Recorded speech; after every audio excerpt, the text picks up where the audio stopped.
people listening at home, this story starts with just a sad old lady, but it evolves into a murder. So trust me when I say it's gonna take some twists. She calls me and she goes, I have a really great birthday gift to tell you about. I have cancer. And I was like, happy birthday, Mom, 65. I had a dream last night that I was doing stand-up in Chicago, and he sent me a message back that says maybe it was a sign. And then that was the last thing we ever said to each other, because the next day I get a text from his phone from his sister saying, hey, this is Reuben's sister. Reuben was killed last night. My mom's last words were no more people. For real? Yeah, no more visitors. She was funny, so she was literally like, no more people. And then that was it. Does she have an accent?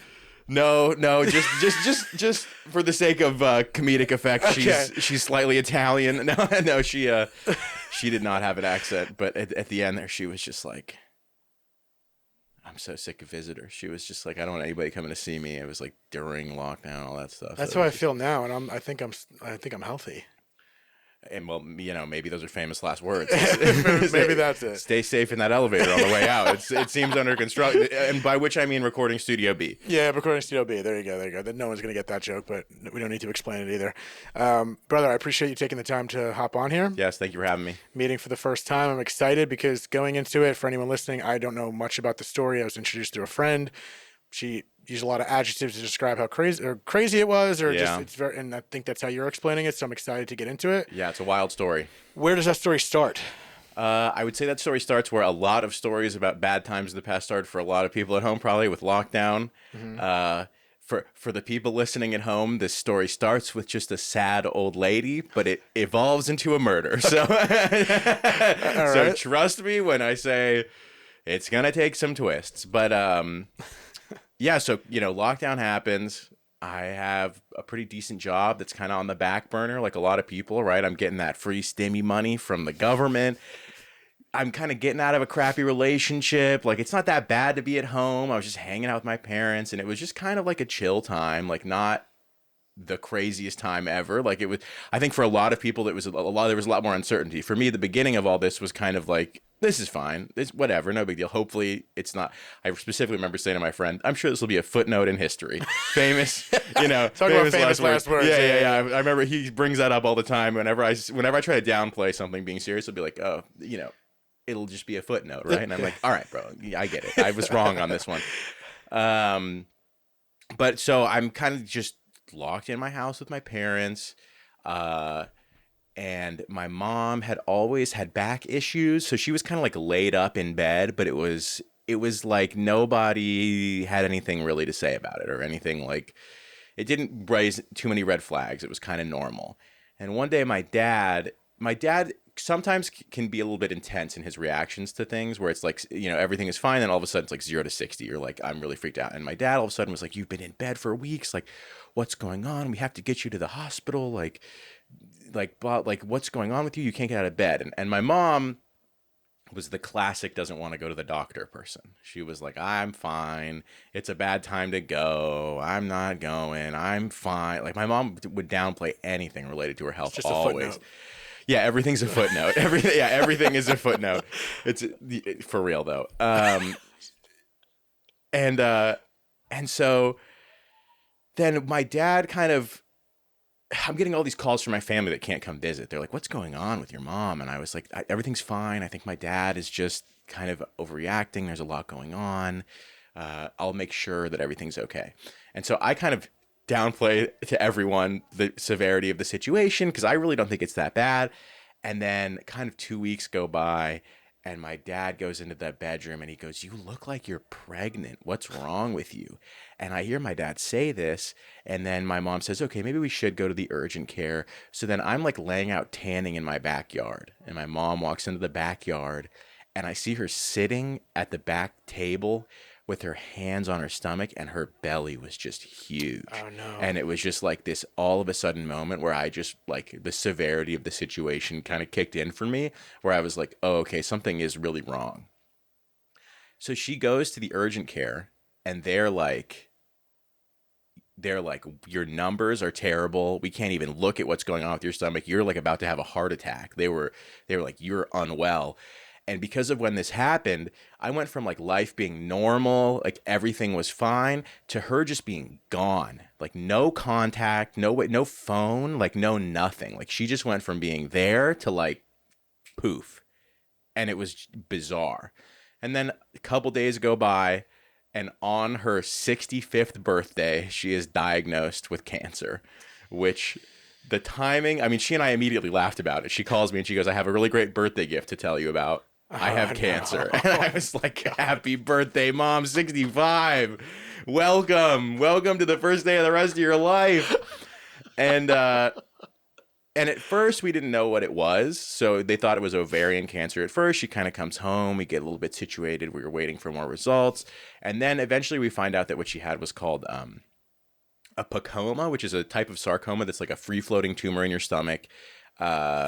That free floating. Yeah, it's like it can be free floating or attached to the lining of your stomach, so it's kind of just like in there, and it is no bueno. I mean, I think anybody at home that has dealt with any sort of cancer thing, you look at the 5-year survival rate. That's kind of like the metric. Mm-hmm. It is bad. It was dog shit bad. So I saw that and I was like, all right, like Mom is cooked. Like we're gonna try to. Well, you know, we're going to be positive, and everybody was trying to be positive, and it was really this funny situation because my mom was I get my sense of humor from her. She was such a realist, so it felt like she and I were living in reality while the world around us was trying to pretend, you know? So she and I were like, dude, you're cooked, and she was like, oh, I'm cooked. And she was that lighthearted about it? Oh, yeah, she was like, I'm done. She was like, I'm not afraid of dying. I don't care. Whenever it happens, you know, whatever. So it was a very bizarre time. Of course, there's nothing happening to be distracted by, so all I'm really doing is just kind of like taking care of her. You know, at first things weren't so bad. She could kind of still walk around the house and take care of herself. So at first it was kind of like life as normal, but we had this kind of looming cloud, and we're trying to take care of, you know, everything that's going on. So while this is all happening, one of my best friends, his name is Reuben, he and I used to work together, and then he moved back down to the desert to just kind of go live at home and work at another like sister restaurant to where we worked that was down there. And he's one of those friends that would call me like on the way home, you know, every night we would talk. I mean, there's nothing else to do. I was on the phone with all my friends like every day, right? So, you know, he's calling me on the way home every day. He was like, let's talk about this, that, and the other, and just what's going on in his life and what's going on in my life. And a lot of like existential conversations that I was having with him, because he was one of those friends that really was on kind of like that level of like, let's talk about how things really are. And so I had this really heartfelt conversation with him one day as I'm dealing with my mom and everything going on, where I was just like, you know, life's too short. And it was kind of like me learning the lesson of I don't want to end up where my mom is now and not have done what I want to do. So we had this big conversation of like, all right, because I'd been doing comedy for a long time, and it was like I really wanted to dive into stand-up and do it full time, but it was of course a scary thing to do. And this whole thing pushed me to be like, whenever this is over, I'm diving in, because we're all gonna get the call one day with some bad news about ourselves, and like to get that call is a lot, I think, easier if you don't think, oh, I blew this one chance that we all have. So I was talking to him about that. And then like a week or two later, he breaks up with his girlfriend. And then I get a couple calls from him one night. I was busy. I didn't answer the phone. And I get a text from him, and it says, I needed my guardian angel tonight. And because he would say, because I would kind of talk him out of doing stupid shit, he sent me this text, and I just thought it was funny. So I wind up calling him back. I was in the drive-through at Carl's Jr., which was naturally, yeah, not uncommon during this time. Like the chicken star, this is the body built by chicken stars, like for real, like chocolate milkshakes from Carl's Jr. The advertising in the bikinis really got me during that time. So I'm in the drive-through at Carl's Jr., and he calls me and he goes, I'm going to pick up this girl from a motel from Tinder. She wants to hook up. I wanted you to talk me out of it because it just seems kind of sketchy. And he goes, but it's too late now. I'm going. And I was like, all right, like what is going on? I was like, send me a picture of this girl. Like, what's going on? Well, usually motel is the word that gets you out of it. Yeah, motel. I was like, why are you going to a fucking motel, bro? A motel to pick up a Tinder? Like, what is the explanation for some girl being at a motel? Like, tell me you're picking up a hooker. Like, just, you don't got to tell me that you don't got to pretend, you know? We're all sad. I've been sad, you know? And like, I was like, what are you talking about? A motel? And he's like, no, she's watching her sister's kids. It's not weird. That made it weirder. And I'm like, this is making it worse. I know. I'm like, why?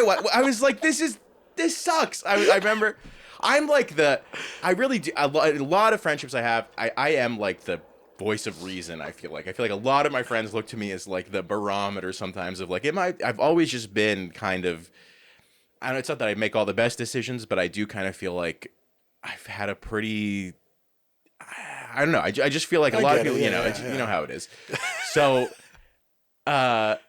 he calls me, he tells me all this, and I was like, all right, man, like, you know, what am I going to do? All right, like, you know, have fun, whatever. I hang up the phone. Really don't think much of it. You know, eat my Carl's Jr., you know, stuff my feelings down. Yeah, it's actually the most important part of the story. So if you could just stay focused on the Carl's Jr. aspect. This is a big ad for Carl's Jr. This is Big Carl. Hey, podcast sponsored by Big Carl. So the next day I get a call from him and he was like, this was the worst night of my life. And I'm talking to him on the phone as I'm walking my dog. And I'm like, what do you mean?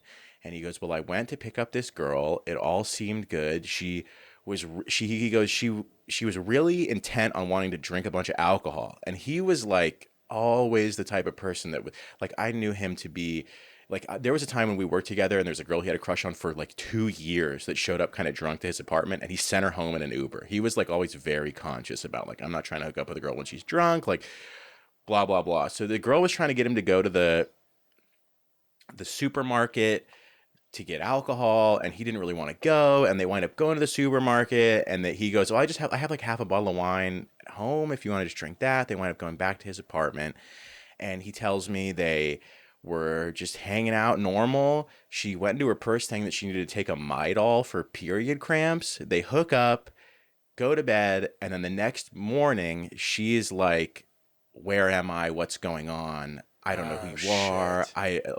This just total flip, like out of nowhere.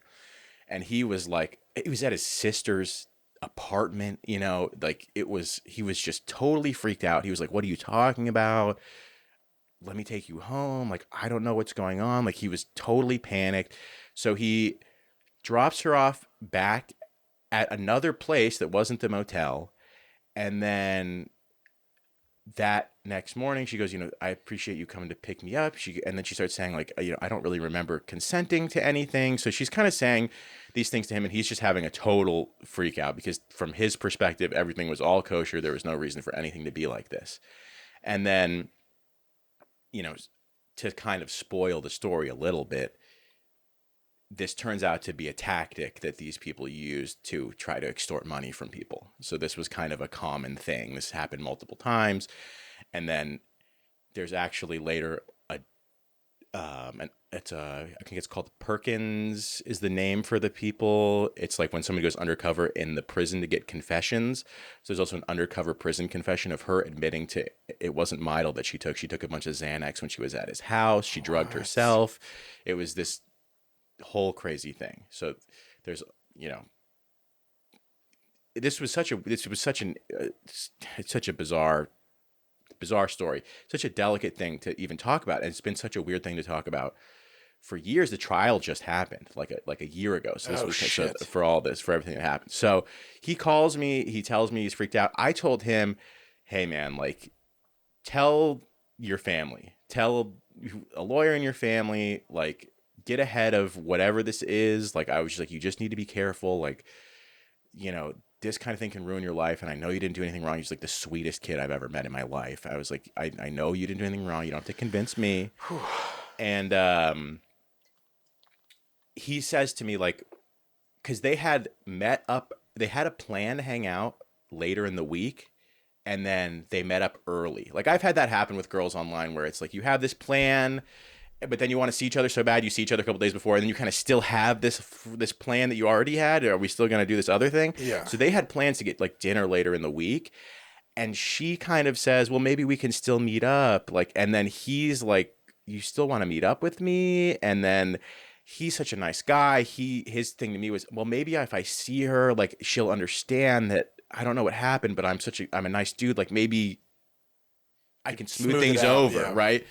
And I was like, don't do that. I was like, do not, that is a bad idea. Like, I was like, I raised every red flag I could. Like, I was so adamant. I've never been more adamant about anything in my life. I was like, if you meet up with this person, I was like, this is fucking sus. Like, if you meet up with this person, public place, Starbucks, 9 a.m., like. Carl's Jr. The Outback Steakhouse, otherwise known as the Outback Safe House. Like, it is, like, please be careful. I was so worried about him. And he goes, you're right.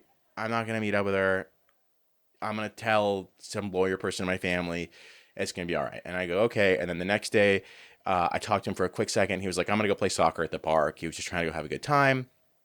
And then the last conversation I had with him, I exchanged messages with him about, I said I had a dream last night that I was doing stand-up in Chicago. And he sent me a message back that says, maybe it was a sign. And then that was the last thing we ever said to each other, because the next day I get a text from his phone from his sister saying, hey, this is Reuben's sister. Reuben was killed last night. Oh, we don't know what happened. If you know anything, please contact this detective. And I was just like,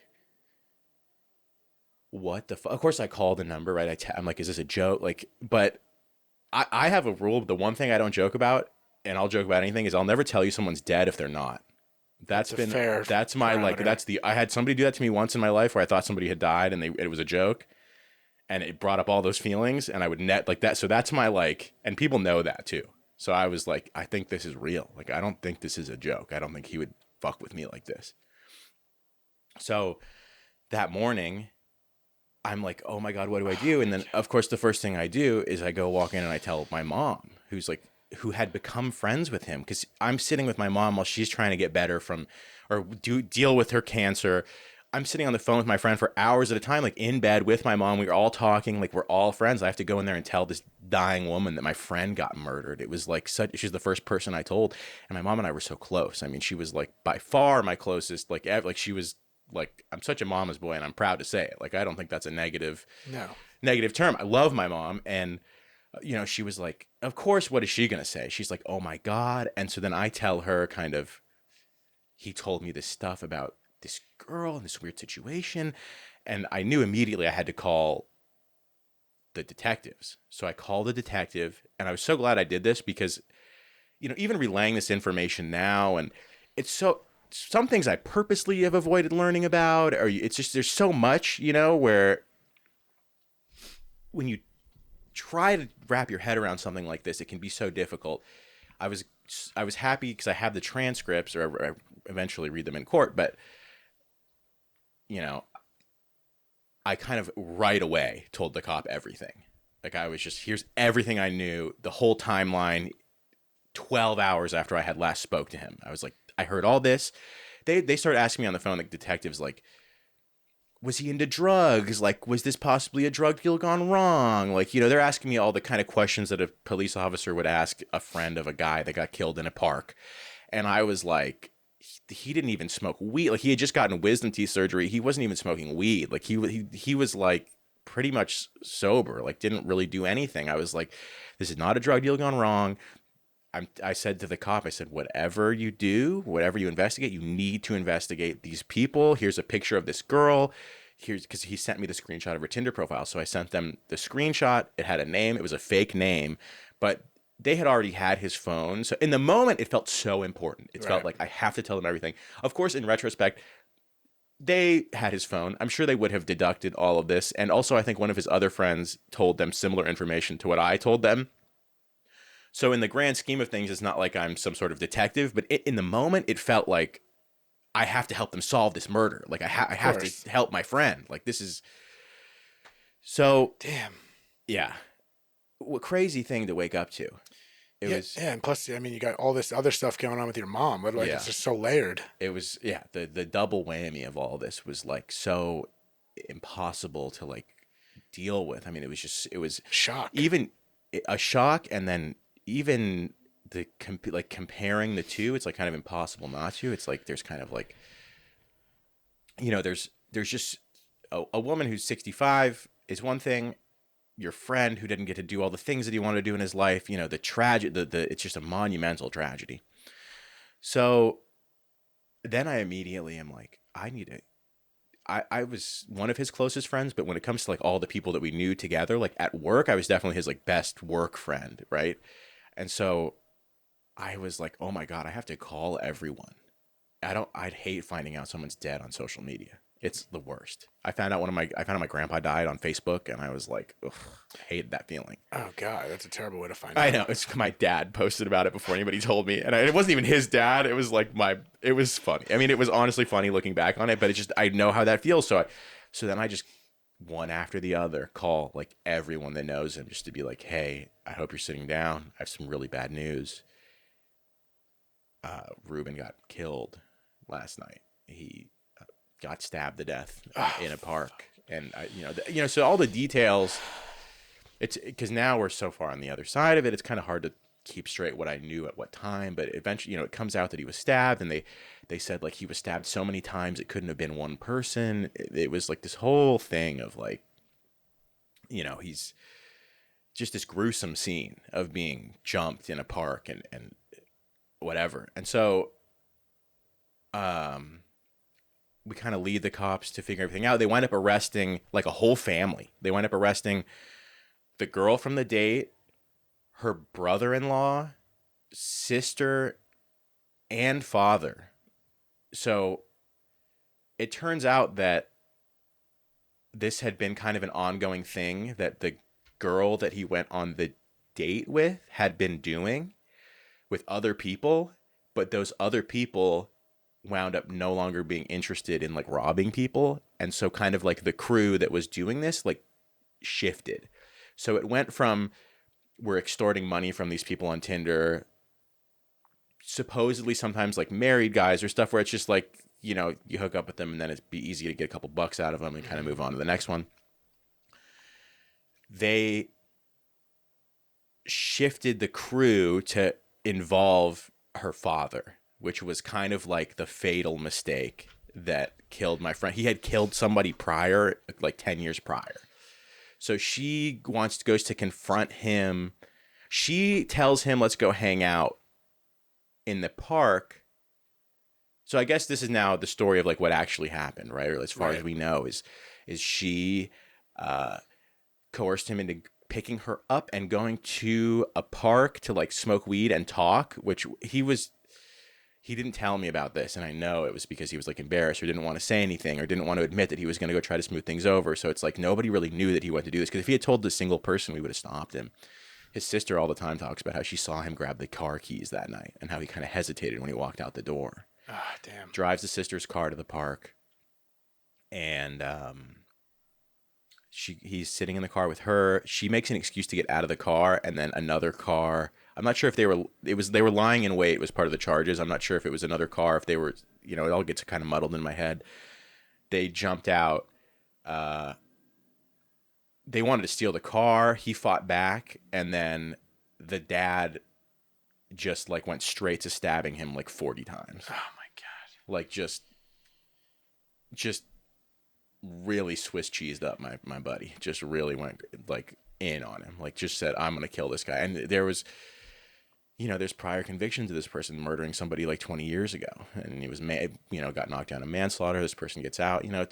It's a tragic failing of the justice system, of everything, right? It's just one of those things where all these elements are so terrible. So yeah, he gets stabbed. And then one of the neighbors testified at the trial that, he was trying to get up and he was like kind of confused, of course, bleeding out. And then an ambulance gets there in like 3 minutes and they can't even save him, and he's gone.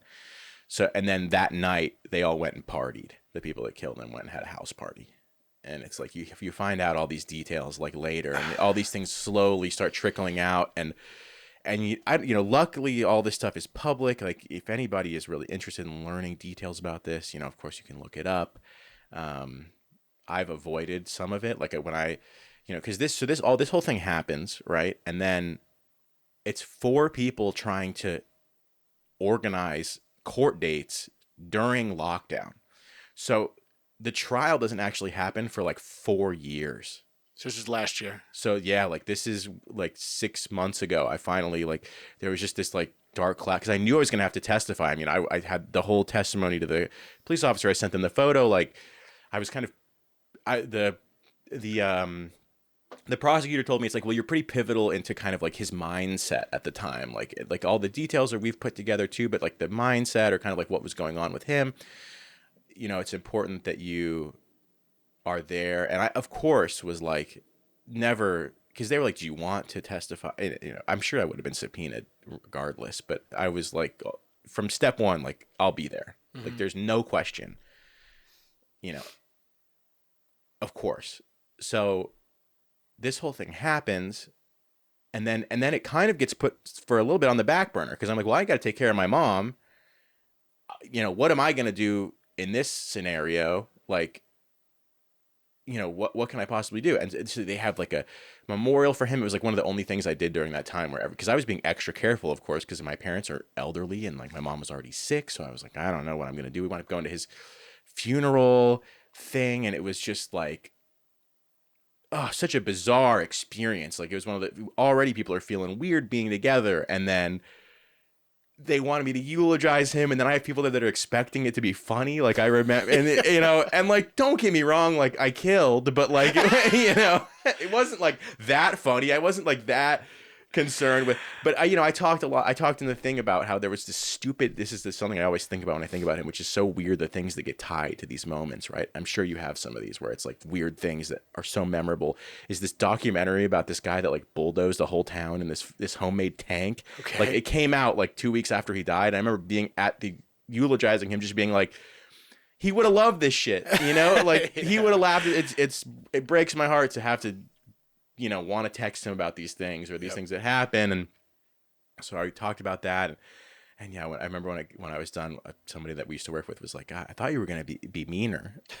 It's a little early. And I was like, I mean, I could be like, but not like the first, he's like, his family's there, of course, like his family. Oh my God. I mean, the way they've dealt with all this has been incredible. I mean, it's crazy to watch somebody, he has one sister and his parents, and to lose their only son. I mean, to watch this whole thing happen has been. Yeah. And then you got the layers of obviously your mom, which we already said, but then the fact that the court case is being delayed. So it's like it's a slow burn of waiting. It's this weird slow burn of what's going to happen next? Like, what do I deal with now? Like, how do I take care of myself while also trying to take care of everybody else, while also just trying to survive? So it was very weird. So this whole thing happens, and then it's kind of back to taking care of mom. And I had to get a back surgery, and my mom was like, you need to get this now while I can still take care of myself, and dad can go with you to the hospital. Because she was still kind of okay. So I go to get a back surgery, and when I'm under, I wake up, and the first thing I said was, I feel like I was just hanging out with Reuben. Ooh. It was like I had like one of those deep. I don't know if you've ever been put under for a surgery. Have you? I have, but I don't remember anything happening under. It was pretty like that instant, but for some reason when I woke up, I had this like feeling of like. I mean, I'm sure he was on my mind and whatever it is.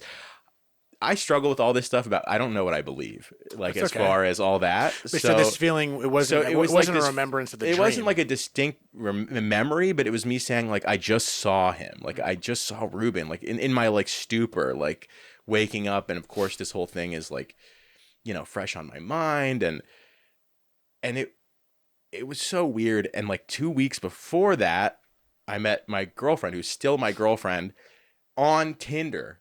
Oh shit! And I had, of course, because my friend got murdered on Tinder, I didn't delete it, but I had stopped using it. Okay. So I was like, well, I'm done with this, but then I get a notification like a month later, because my girlfriend didn't message me back until like a month after I first messaged her. So I was like, who's messaging me on Tinder? And then I was like, she seems pretty cool. Just forget everything else that just happened. Fuck it. Like, I might as well. I was like, YOLO, as Reuben learned. And I was like, I guess, it was fucking weird, dude. So I was like, I guess I'll go meet this girl. And it was this whole crazy thing. And then, of course, on a motel or what?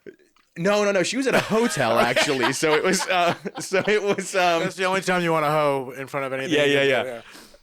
No, she kind of was one of those people that had enough connections out here that I could tell. I mean, I have always done my due diligence with people online. I really wasn't worried about it, but I did go to meeting her for the first time, and I was like, do I tell her? Like, this is, and she went, I was like, this is a crazy, insane thing to hear. It's like, a second date thing, I think. Yeah, I know, exactly. That's what I thought. But then she wound up telling me the story of she had a tattoo for one of her friends that died in a car accident. And so then I was like, well, I guess we'll talk about my dead friend. And then it was just this funny thing of her being like, oh, I guess you really like me if you risked it to come meet me. So it was funny, but it was very weird. It's just a bizarre time in my life than to be starting a relationship. And of course, my mom was like, go do something. Please don't just sit here with me dying all day. Like, she took so much happiness out. Like, I'm an only child. She was like, very much lived through me and was so happy to have me. And everybody my whole life always said, like, your mom, all she ever wanted was a kid. And she was like 40 when I was born. It was like kind of, and I'm a rainbow baby born during Pride Month, I always say, which is like, I hit like all the marks. Unfortunately, they didn't switch the gay switch on, but I was a premature rainbow baby born during Pride Month. So she got really lucky on that. And she was the best mom. But so then I get this surgery. There's not too much to talk about that. It didn't really work as well as we had hoped, which was kind of heartbreaking for my mom, but also because then she gets worse and then I'm kind of doing caretaking duties where I'm kind of like picking her up or like, there's a lot of things where just the timing wasn't great for recovering from a surgery.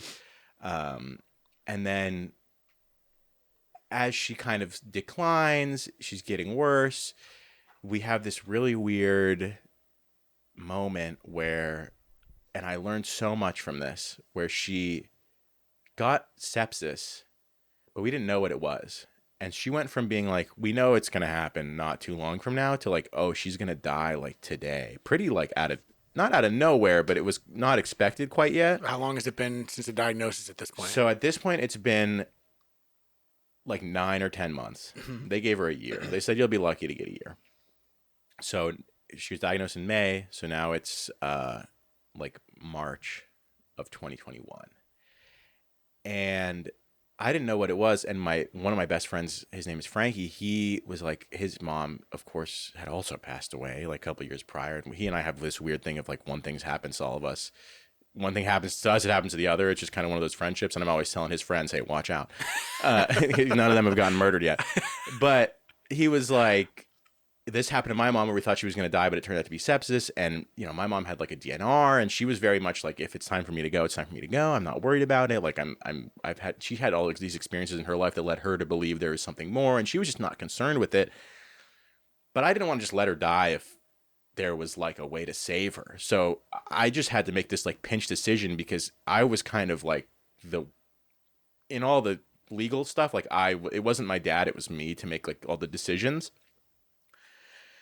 And I was just like, we're going. I was like, fuck it. And so I wind up, she's like naked. I'm like, I carry her to the car. She's like bleeding in the car. It was all, there's whatever's going on. It was just nasty. And then I wind up like during lockdown when nobody's allowed in, I carry her into the emergency room being like, this is what's going on. You guys have stuff on file. Whatever. And then they tried to get me to leave and I was like, I'm not leaving. So, you can kick me out if you want to get security here, but I was like, I'm staying. So, it is what it is. And they wound up letting me stay when really not people weren't supposed to, but I wasn't leaving.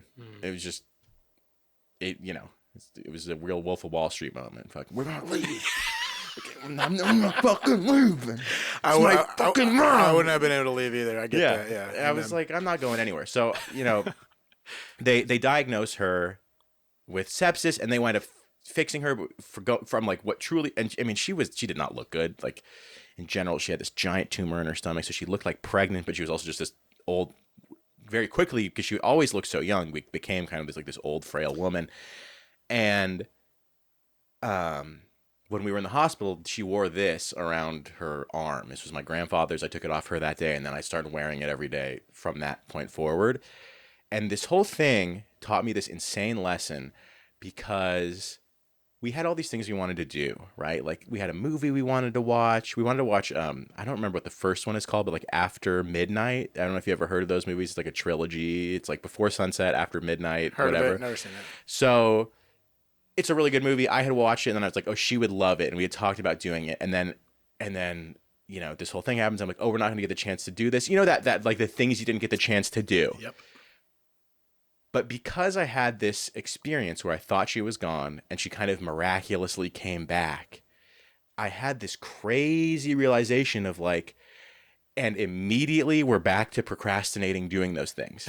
Just back to the same old shit. Back to the same old shit. Like, it's the thing that you're sad about, the thing that you didn't get to do with the person because you always procrastinated it, don't feel bad, because if nothing happened to them, that's just what you would have done anyway.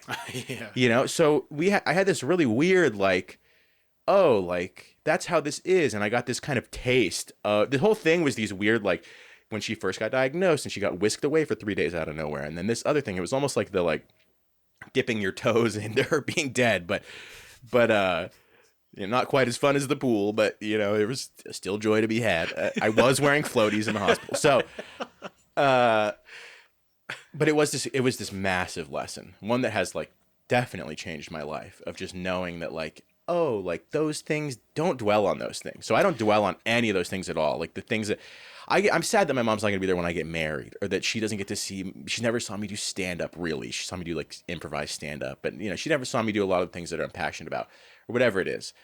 But the things you didn't do, the movies you didn't watch, or the places you never got to go, it's like, whatever. You know, you do what you want when they're around. It's okay. It's okay that those things didn't happen.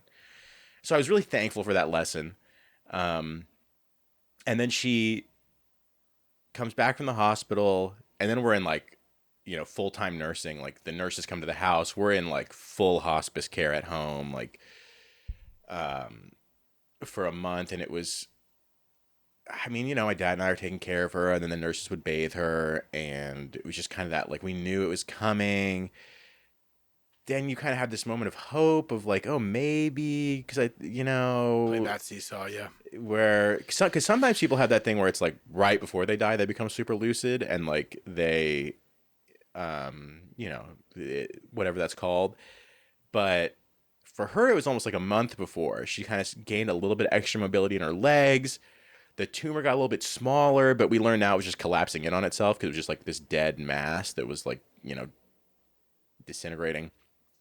And then like it was one of the last things that she would have remembered if she hadn't made it out of the hospital that time was my girlfriend and I made these stupid viral TikToks that were like really dumb, but my mom got like the biggest kick out of being like, you got how many views on this like dumb fucking thing?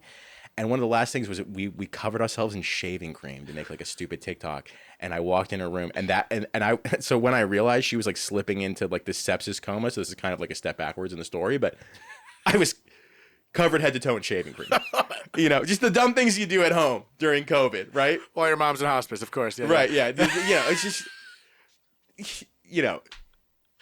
I don't know. There's a group, you know, dude. You did this too. You did this too, dude. I know on the morning of September 11th, you were covered in shaving cream. Now that I think about it, yeah, I think I was in shaving cream before the second tower. Yes, yes, dude. I know. You've blocked out things because of your trauma. I understand that too. God, talking about that, my memory through all this, so fucked. Still. Is it? This sounds pretty vivid. I mean, I can remember like the big details of this story, but just my general life, like I don't know what I did for like a year after she died. I know I went to a Rolling Stones concert, like, but there was weird like.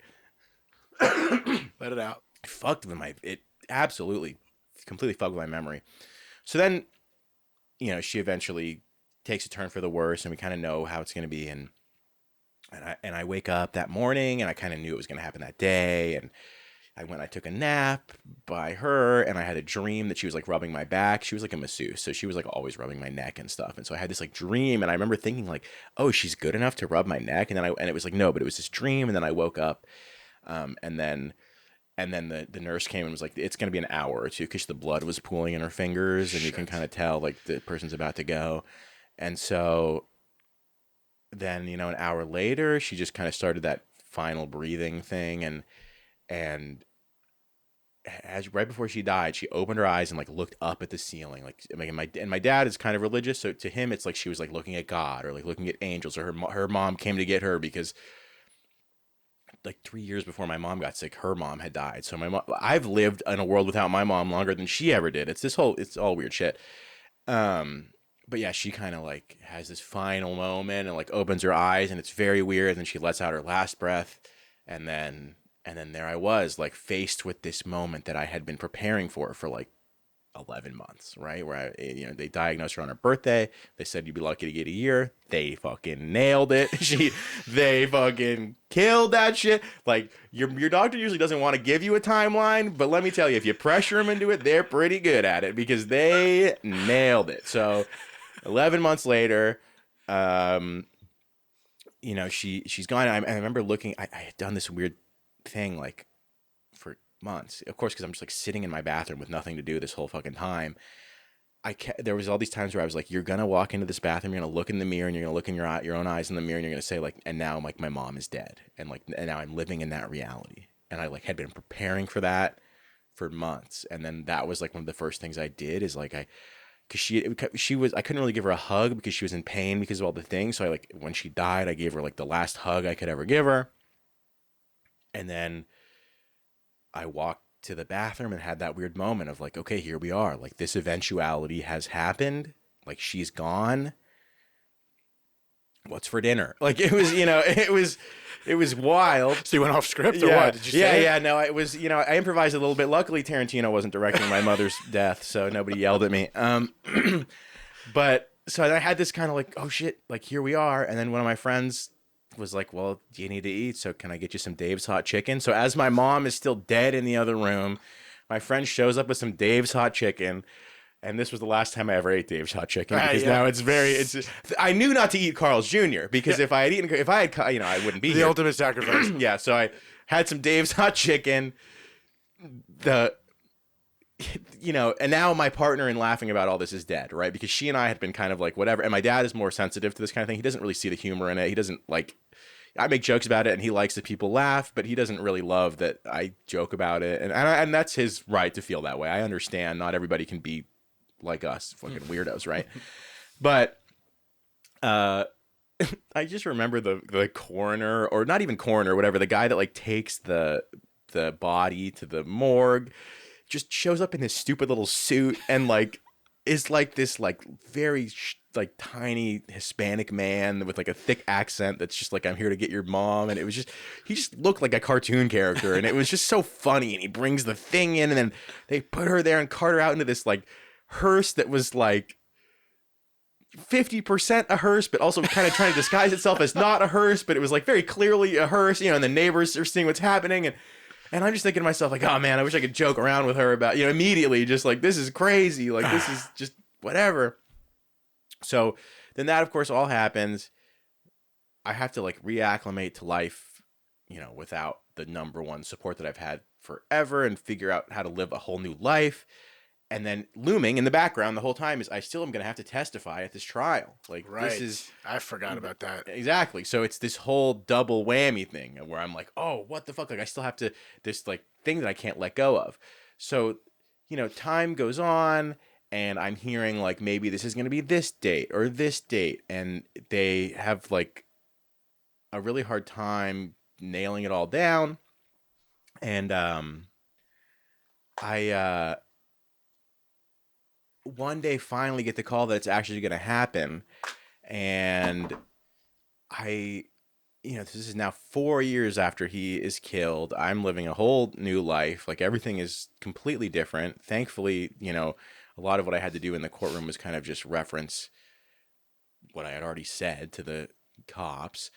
But, of course, testifying at a murder trial, it's like I had all these preconceived notions. Like, what is this going to be like? Like, this is such a unique experience, so weird, so intense, so bizarre.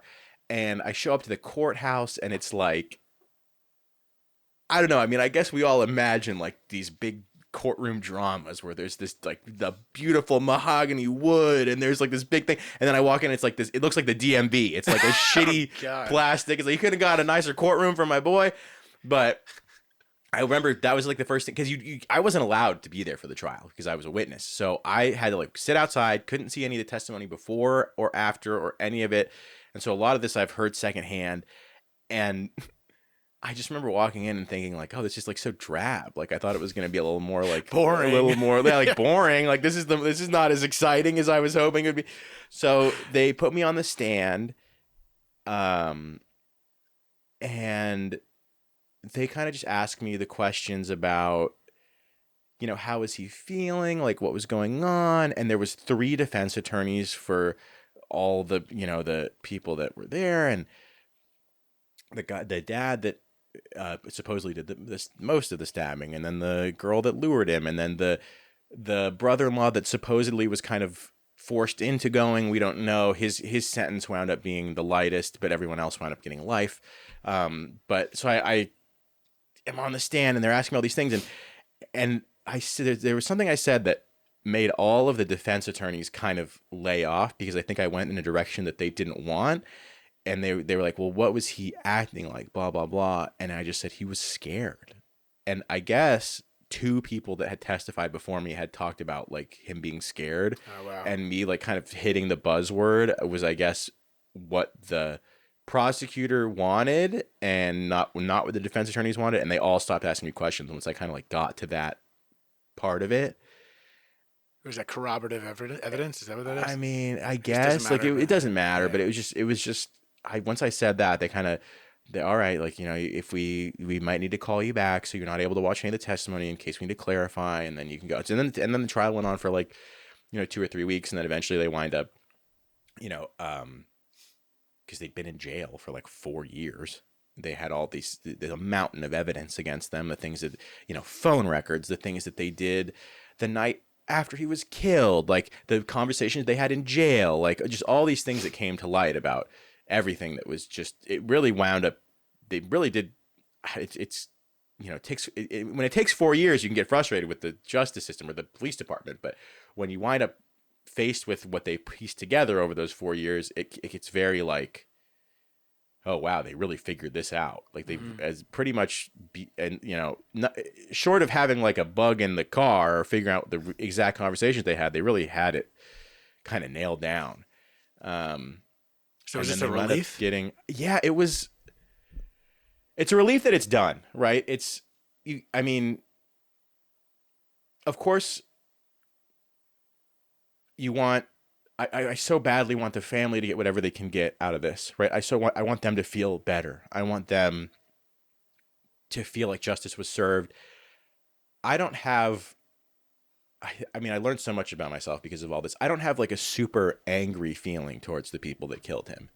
I think taking it, like zooming out, it's kind of like everyone that's ever done something horrible, like they were raised in a certain way, you know, a vicious cycle. I can't imagine these people's upbringings was so incredible. I can't imagine there wasn't like hundreds of failings of so many different things that led to somebody doing this kind of thing to try to get money from people or whatever it is. I just feel like it's very sad. Like my emotion from the whole thing is mostly that it's just such a tragedy. I'm just so sad that my friend, like he never took an airplane ride. Like I remember I would joke around with him about that. Like I'd be like, you never been on a fucking airplane, you know, like just stuff like that where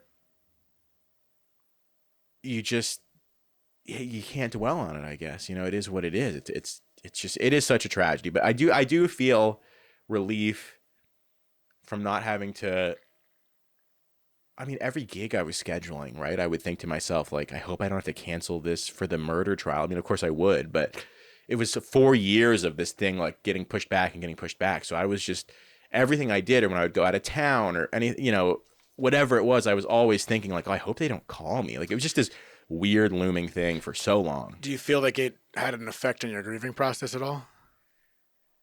The timing of everything had a big effect on it, and I think that I had to put off really grieving my friend because I had to take care of my mom.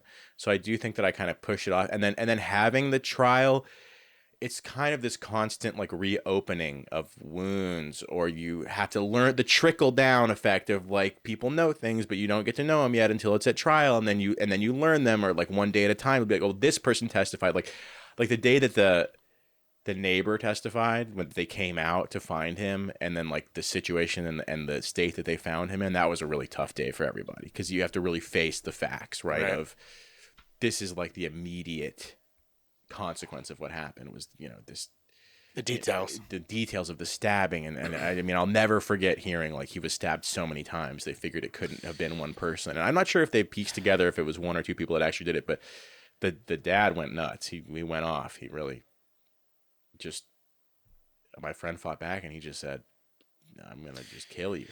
Yeah, man, it's those and again, these things, I'm not trying to dilute your experience, but it's like, fuck, these things happen All the time. And it's so weird. It's sometimes not worth making sense of it. Like, but you maybe want to make sense of it. Do you ever go down that rabbit hole of the existentialism between that or your mom? What do you mean? Just trying to make sense of it all. Like, it seems like, I don't know if maybe you're more pragmatic from what I'm getting at you, but do you ever go down that rabbit hole of questioning things? I mean, there's so many elements of this that are bizarre. My mom completely predicted her own death for decades before it happened. How? She said, I don't think I'm going to live to be older than 65. What? And she dies a month before her 66th birthday. I mean, I remember when I was a kid, her saying, don't be sad if I don't get old. I don't ever really want to get old. She goes, I don't think I'll make it past 65. I specifically remember her saying this when I was like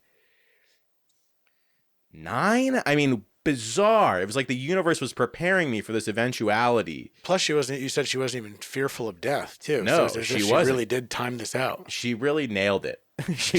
And the doctors nailed it. She nailed it. And now I am very afraid of my manifestation powers. So I'll say something negative, and I'll be like, well, my mom I feel like maybe spoke that into existence a little bit. Have you checked the bank account? She might have bet the under on the over-under there. Vegas was going crazy when my mom died. Dude, let me tell you. So are the nurses who nailed the year mark as well. Yeah, no, I really fleeced Dana White. He took the over, and I knew that we weren't going to make it to 66. But I wonder how much of that process of her mentality helped your situation. It helped me so much. It makes her mentality seem pretty positive over it and accepting of the whole situation. Not afraid at all. At all. And I would ask her, even in like close to when it was going to happen, I remember being like, hey, this is happening in the next couple days, like right before she kind of stopped talking. And she was like, I know. She was like, I'm okay with that. I mean, she's like, I'm just worried about you. I mean, she was so sweet and being, and of course she would be worried about me, but she was not worried about herself at all. It's such and I'm not going to be like that. I'm terrified of dying. Like, it's my biggest fear, honestly. Like, it's like a phobia. And so watching her deal with all this with such grace definitely helped on some level. But of course, a big lesson I learned that I kind of forgot to get to earlier when I was talking about like going to the bathroom and saying like, my mom's gone now, is all that preparation. As much as you want it to help, it doesn't really. The reality of it, once you face it, is different. And I sometimes tell it to my friends when they get bad news or things like that. I'm like, spend all the time you can with this person, but you don't need to think about this eventuality as much as I did, because I do feel like I wasted some time being like, trying to prepare. You can't. The only benefit I see, I mean, I'm sure there's other ones, but the only big benefit that I see of, consciously thinking about the eventuality of this whole shit is that it affects the way you live now. Yeah. You know what I mean? I understand what you're saying, maybe how you're going to deal with it then. Right. But I think the thinking about what's to come affects more the now than the prepping of the later. Yeah. I think it does have some effect on prepping for it later, but it's still not the same. You can imagine getting punched in the face, but until you get punched in the face, it feels a little bit different. Yep. So I understand that aspect, but I do think the importance is having that future thought of what's to come, because it will shift the way you live now. And it kind of goes back to those moments that you were talking about, how thinking of the things that so-and-so could have done, and then when you had that reverse Uno card, if you will, of saying, we still didn't do it. So I like that, because it does relieve the pressure when the times to come of, I should have done this, I should have done that, but like life just lifes. You know what I mean? It's just life, and you can't get to do everything.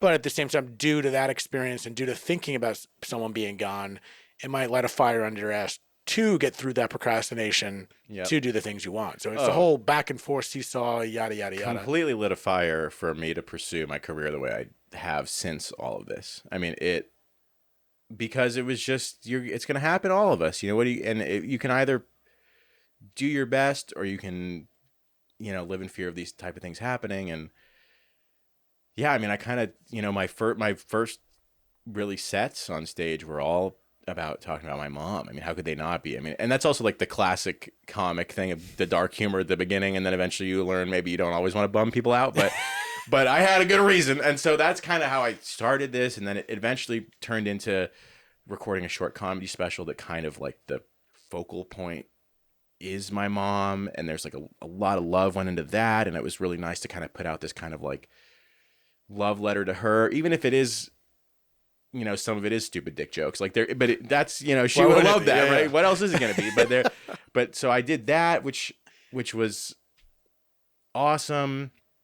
And I've just been doing what I can to just make her proud, and another part of it is doing the things that Reuben never got to do because he was a writer, and he would talk about writing for me for stand-up. So when I'm writing, I'm thinking like, what would Reuben like think about this, or like what angle would he take on this, or like how would he make fun of me? Because he was like the friend that could like, he just was one of those friends that could, you know, like you have a friend that can shut you up when you're getting carried away. Like, oh yeah, and I don't have a lot of them, but he was one of them. So I'm usually that person that shuts people up. But I think I need to be shut up more. Sure, and me too. And that's why I was lucky to have Reuben, because there were times where I would be making fun of people at work, and he'd be like, I'm not telling you didn't graduate high school. And I was like, don't you fucking tell! You know that's what I'm sensitive about. So do you regret being so nice at the eulogy now, or what?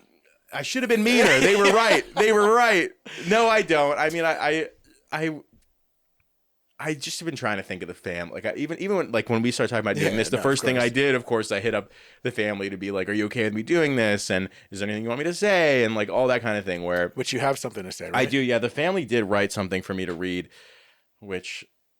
Yeah, let's hit that now. Let me read it real quick. Yeah, give us a segue of where this is coming from. His sister said, Reuben was a wonderful person who deserved a happy and beautiful life. We aim to honor his memory by publishing his short stories and embracing the kind of life he would have wanted for us. His mother dedicates the work of her interior design company to Reuben, honoring his legacy by naming it Casa Mujica after his last name. Through artistic expression, she finds a way to cope with this profound loss. Reuben is dearly loved and will be forever missed. So they just want to say like a little something sweet, which that's beautiful. You know, it's nice to watch. It's small little product placement too. It's nice. I know. I was like, all right, guys, come on, relax. It's like nobody listening to this podcast is going to buy your interior design, Reuben's mom. Please do. I'm just kidding. But please do. I mean, that would be hilarious. That'd be awesome. That's beautiful. Went that way, but I'm glad they wrote that. But yeah, they've been so kind to me since all this happened, because they have the ability to say, well, you know, you lost your friend too. And it's not just all about us, even though it is about them, obviously more than it is about me. They've been very sweet in trying to help me through everything too. And because they knew what I was going through when this all happened. I mean, they were just very supportive and just such a wonderful family. And just, you know, these kind of things happen to people that don't deserve it. I mean, nobody really deserves this kind of thing, but, yeah, that's when the existential shit starts happening, and you can go in either direction of your beliefs because of it. You know, you can find some people make meaning out of it. Yeah. Some people call bullshit on the meaning and think it's just bad, and that's all it is. Yeah. We'll find out, I guess. But yeah. But that, you know, it's nice to hear you finding these lessons within that, because unfortunately I've seen so many people just plummet and on the negative side, which, you know, could understand. And I could totally understand. Could get it, and didn't get it as much when I was younger. Which I guess is that the perspective you get as you get older and you go through things. That's how everything is. But I totally get it now. Of like, I always tell people that talk down on other people, I'm like, you're 3 bad things happening to you away from like that homeless person you just said something shitty about on the street. For sure. You know, it's like, I mean, it's not like I don't make fun of the homeless people. You know, we all do it. But it's like when it comes to really being like shitty to people, I'm like, you have no idea how close you are to a mental break or to whatever. Someone that hasn't been through things like this. It's more delicate than you want to believe at first. Yeah. And I always tell people like it's not so far fetched. Nothing is. You're a couple dominoes away from whoever you have the worst thoughts about. You know, they didn't start that way. So Yeah, and that goes back to your earlier point. You didn't start that way. It was a very compassionate viewpoint that could probably anger a lot of people for showing compassion towards people that do something evil. But I think Yeah. about that too. I'm like, I mean, I think humans, for the most part, are born innocent. Yeah. Like babies are born innocent, and then something else leads them to a path. Yep. So it's like, yeah, they're still to be held accountable for their actions naturally to some degree, or if not all the degree. But then it's like something happened along the line. So when I look at people that are cruel towards me or do some horrible acts, it's like, where did this happen? Yeah. Where Where did along the this come story from? did someone just direct you in a different direction? And Yep. I think, but I'm not saying we have to have compassion for evil people all the time, but it is an interesting thought, 'cause when you start, if you have the ability to look at those people in that way, imagine the compassion you could have for the people in our lives that we know are good people that you might get frustrated with or might have some quick beef with. Yep. It's like no, it's taught me just not.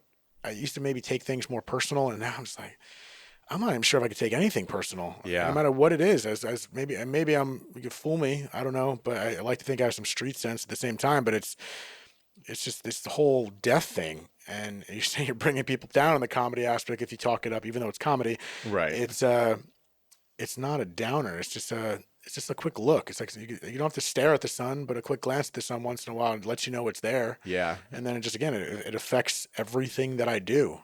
Everything that I do. And that old cliche, it's like we're gonna die one day, and you say fuck it, like that's real too. And the cliches are real for a reason. So it is a important thing just to contemplate. Just to Yeah. contemplate a little bit. And again, when you get punched in the face, it's going to feel different. But I still think by the contemplation and learning from stories like yours, it does give you a little bit of a couple of tools in your tool belt for when you do get punched in the face. It's still going to hurt. Still going to get Yep. bruised up. That bruise isn't going to go anywhere. But you'll have an ice pack next to you because at least you're a little prepped for it. So Yep. it's a perfect balancing act of contemplation, in my opinion, and just listening to these stories and facing it, or looking yourself in the mirror, saying, "Let's get food," whatever the hell it is. But before we get out of here, where are you at today? Because it's been a few years, right? Yeah. It's been 4.5 years for Mom, 5 years for Reuben. The trial is behind me. I'm kind of, I for a long time there I was really worried about my dad, and I was worried about moving out and leaving him alone, and there was a lot of emotions involved in trying to start my own life while still being delicate with taking care of him. And my dad is, I mean, now I love my dad. My dad's a great guy. He's a very sweet man, and so it's balancing everything since then. So luckily he's doing a little bit better, and I'm living away from home. I couldn't I couldn't stay in the house. I was like, I stayed for a little while to be with him and to not just run away, because I felt like that was the right thing to do. But after a little bit, I was like, I got to get out of here. I mean, this is just so intense for me. It's just like so many negative memories, even though there's so many positive memories. So got out of there. I've just been pursuing stand-up full time. It's kind of, I mean, it's such a wonderful thing to have something you really care about, because I feel like if you commit to something, it's really easy to say, okay, well, here are the steps I have to do to take this to whatever level I want to take it to. So you kind of follow those guidelines. So even though there's really no guideline in these like self kind of motivated dream pursuing type things where it's like you don't have a job where your boss is telling you what to do, like I do feel like following kind of the groundwork of what I feel like is the right thing to do with that has been kind of my guiding like light of, well, okay, you can't just be sad. Like you have to do this. You got to go to mics. You got to write material. You got to tape something. You got to whatever. So that's kind of like the main thing that that I'm doing. And how I feel is like, luckily my mom and I were so close. We had every conversation we ever needed to have. I don't have a lot of like, what would she think about this? I feel like I have a pretty good grasp on all that. So a lot of those, like, I don't feel so much like, oh my God, this absence. Like, of course you feel like that you want to text her, you want to tell about things, or when I got my apartment and she was an interior designer, and when I designed my apartment, you want to show her those kind of things are always going to be sad. But in a general sense, I feel like I have a pretty good relationship with everything that happened. It is what it is. I'm doing pretty good, I think, emotionally. But it took forever. I mean, I remember thinking, oh, well, in a couple of years I'll be okay. And then I remember when like the 4-year happened, just being like, man, I could have never guessed that it was going to take this long. But yeah, I mean, I'm doing okay. And I'm trying to honor the memory of the people I love by doing what I love and what they wanted me to do. So yeah, that's important. You know, sometimes we feel like we lose a little bit of purpose when we lose someone. And I'm a big, strong stance. So I think the best thing we can do is live our life, especially people that we love. We know what they're going to want. You know, they wouldn't want us to be this or that. I think that's a cliche grief point there, but at the same time, it's hard to live with that when you're feeling a certain way. But if you remember the person, it is important to live for them in many ways. And I'm hoping that gets some people going. You know what I mean? It's much easier said than done. Yeah. And however time it might take, I don't know how much time it's going to take unless you ask your doctors seem to have a pretty good tell on the timeline, I guess. Yeah, Kaiser Permanente oncologists are basically modern day tarot card readers. I mean, really incredible. They got the forks out and they were like 12 months. They'll list some stage and they'll tell you how much time you got. So, but yeah, I appreciate you doing this. I think you honored your mother. You're honoring your mother and your friend. Continue on, my friend. Yeah. And I appreciate the opportunity to share your story a little bit. Thank you for having me. Thank you very much. Of course. And for anyone listening, I'm going to plug, as usual, as I always say, I'm going to plug your information. I'll even plug that short special you said you mentioned, or any of the links you want, so people can find your comedy and come catch a show in LA or wherever you're going.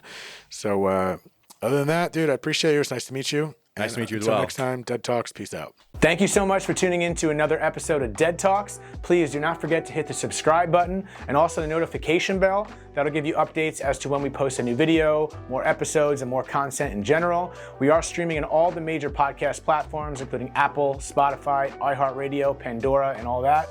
And also find us on Instagram at Dead Talks Podcast or www.deadtalks.net. Thank you so much.